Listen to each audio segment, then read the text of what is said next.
একটা ছেলে পুকুর পাড়ে তাল গাছের নিচে বসে নিরিবিলি সাদা মুড়ি খাচ্ছিল। পুকুরে অনেক মানুষ গোসল করছিল, সবাই হাসি খুশি। হঠাৎ করেই আকাশ মেঘে ঢেকে গেল, ভারী ভারী বাতাস বইতে লাগল। মনে হলো যেন কোনো অশুভ কিছু আসছে।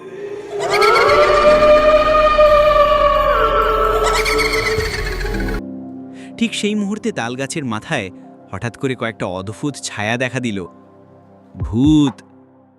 তার মধ্যে এক বউ ভূত অচমকা ছেলেটাকে ধরে আকাশের দিকে উড়িয়ে নিয়ে গেল। ছেলেটা চিৎকার করতে চাইলেও গলা দিয়ে কোনো শব্দ বের হলো না।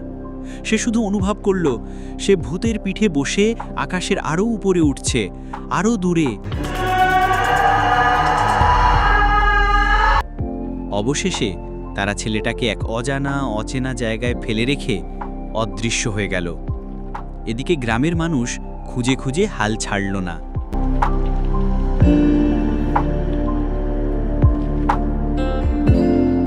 কিন্তু সবচেয়ে বেশি পাগলের মতো খুঁজতে লাগলো তার মা।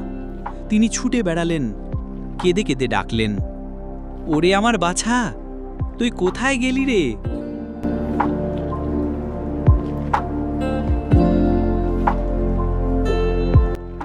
অজানা সেই পথ দিয়ে হঠাৎ এক পরিচিত লোক যাচ্ছিল। সে ছেলেটাকে দেখতে পেল। প্রথমে ছেলে ভয়ে কিছু বলল না, কিন্তু লোকটাকে চিনে সাহস পেল। লোকটি ছেলেটাকে কোলে তুলে মায়ের কাছে নিয়ে এলো। মা ছেলেকে বুকের ভেতর শক্ত করে জড়িয়ে ধরল, অঝরে কাঁদতে লাগল।